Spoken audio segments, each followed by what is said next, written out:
Chris, what do you expect from Dame going forward now? Well, I'm expecting another great game against Brooklyn. That's their last game. Obviously, they need to win to make sure they get into the playoffs. Guess what he did last time against Brooklyn? 60. When he played them in November, he dropped 60 on them. And Kyrie was playing, so I'm sure he was motivated to go against Kyrie. But I think, Skip, you may be doing him a favor by critiquing his last 90 seconds of this game. He clearly is motivated by the naysayers. We saw it with the Clippers guys. We saw it last night. So I think he's going to be even more motivated to come out and have a huge game. I think he goes for at least 36. But I would not be surprised, and this is going to might sound crazy. I wouldn't be surprised if he goes for another 50. I really wouldn't. He may have to, because we don't know what's going to be going on with C.J. McCollum's back. Nurkic will be better, I'm sure, but Melo probably won't give him 26.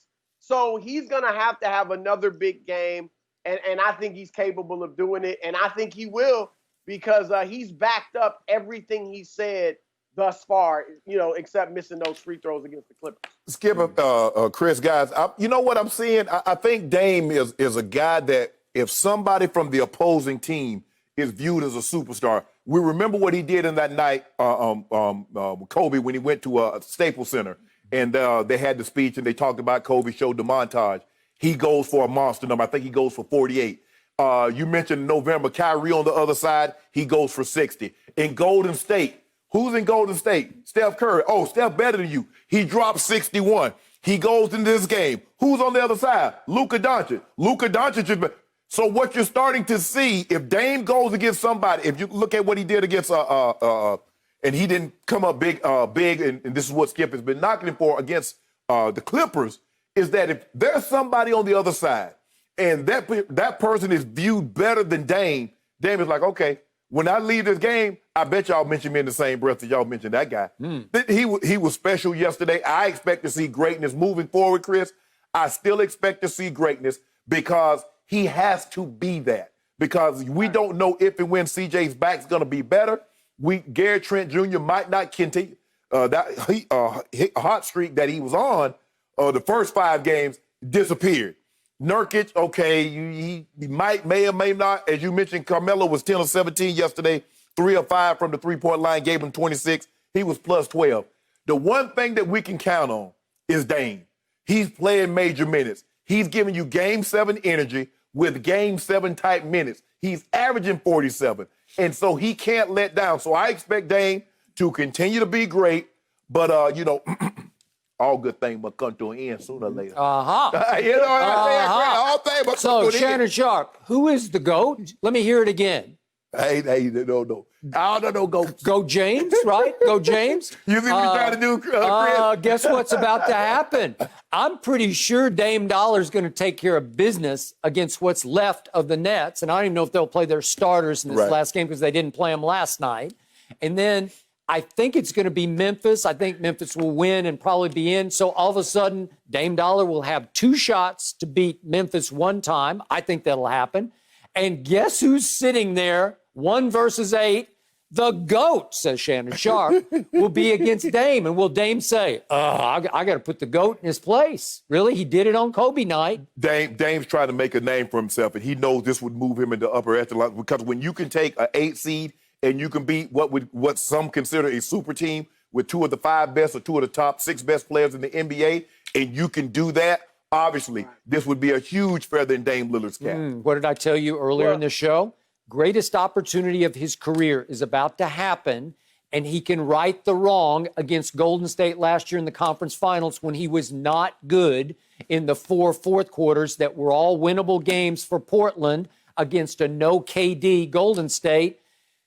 Damian just came up small. He was not clutch in those fourth quarters and the one overtime after game 4. So the point is, against the Lakers, now Shaq is already predicting Portland will knock off the Lakers. Greg Anthony is predicting Portland will knock off the Lakers. Now it's Dame time. Now let's see what you got. So in other words, if he doesn't do that, so Chris, you see what's happening here? Now, what Skip's going to say, if he doesn't knock off the 8 seed, he's not that guy. You notice that? Right. No. Well, First of all, and I'm with you guys in that I've picked Portland, going into the bubble. I picked them to get that 8th seed. It's not a lock, though. First of all, I'm hoping that we see Portland and Phoenix. Yes. Because Dame versus Devin, right? Devin Booker, that is must-see TV. Yeah. But it's likely we see Portland, Memphis. It is not easy to beat a team 2 straight times. And look, Ja Morant is no slouch. I know he's a rookie, but he's a pretty good defender, especially for a young guy. Dame will play well, but we saw when they played earlier in the bubble, it took everything Portland had to beat Memphis. So I'm picking Portland, but I don't think it's a lock yet that they meet the Lakers. If they do meet the Lakers, I told you guys I don't see Portland beating them. I do think Dame will push them to 6, maybe 7 games. I think he'll win a few games with brilliance in that series, but I don't see him beating LeBron and AD. And I think Dame is reaching that point. Now, Skip already is critical of him for, not going deep in the playoffs.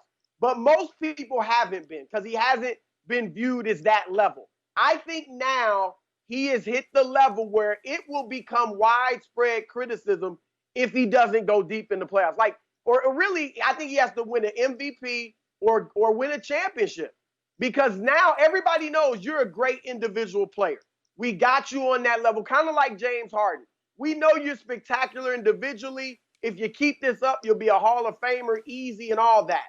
But we can't praise you more until you get to that next level, which will be MVP, or can you make your teammates better and win a championship? He's getting to be to that level. But the thing is, Chris, you know how hard it is for guards, especially 6-foot guards, to lead a team to a championship. Well, Isaiah, we got to go back. Because when you think about it. Isaiah, Steph. Yeah. Gus Williams did it one year. So we don't, it's in all the years, it's normally a big man, a 6'7" or a 7-footer that's leading the way. So it's not very often. You get a situation, you get an anomaly like Allen Iverson, 6 foot, takes a team to the finals, goes up against Shaq and Kobe. He did take a game. Isaiah, but for the most part, it's not a small. They can have success. Obviously, Dame is special. Steph Curry was special, but we don't normally see small guards lead teams to the promised land. No, that's true. I agree. And as good as Dame is, I don't see him leading like this Portland team certainly to a championship. I think as great, he has to show that he's going to lift these guys and make them better because they do have some pretty good talent. Mm-hmm. CJ obviously is another nice guard. Yeah. Nurkic, I like Nurkic a lot. Melo in this role at this stage of his career is pretty good. They need some help. They need a defender, a wing defender. They had Trevor Ariza.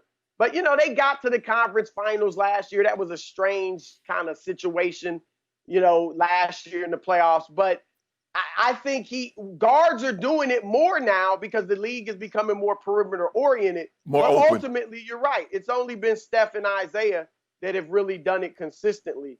And so we'll see if Dame can reach that level. I don't think he can lead this team to a championship. So, Chris, my disappointment with Damian Lillard, and I told him this in our quote-unquote private conversation that he posted on Twitter, I told him that I was disappointed that he didn't come up more clutch, come up bigger against a Golden State team last year without Kevin Durant in the conference finals because it was basically 2-on-2, Steph, Clay versus obviously Dame and CJ. And in those 4 games, they were all close going to the fourth quarter. They were all winnable for Damian Lillard. And again, if he's that guy, I needed to see more. I came in here every day after those games saying, I thought he'd be better than that. He went a combined in those 4 fourth quarters and 1 overtime, 8 for 26 from the field. That's 31%. And a combined 5 of 17 from 3. That's 29%. And he was a minus 30 in the 4 fourth quarters and 1 overtime. And they lost all 4 and got swept. And you're better than that. And maybe he can be a lot better than that against the Lakers 1 versus 8.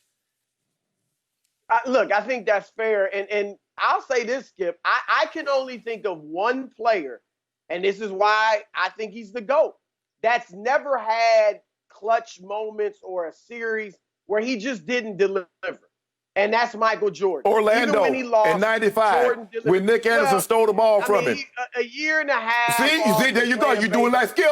But that's Shannon. You know, as a pro athlete, that's real. He took a year and a half off and comes back and playing basketball. But outside, everybody, Magic, LeBron, Bird had 8 points in 2 games in his first final. Like Kareem, everybody has had these moments where they haven't been at their best in critical situations, in my view, except Jordan. So that, to me, what happened last year against Golden State does not mean that Dame is not clutch. I'm with Shannon. He's about as clutch as anybody in this league right now. And so I don't think that that's a precursor to what he can do at the highest level. Can I ask you a question, Chris? When Jordan was an underdog in all the playoffs from 84 to 90, how many of the top seeds did he knock off? I'm saying Boston, I'm saying Detroit, even though he was a game up. No, but my point was that he delivered. Like, you couldn't find any fault with what Jordan did. He averaged 40.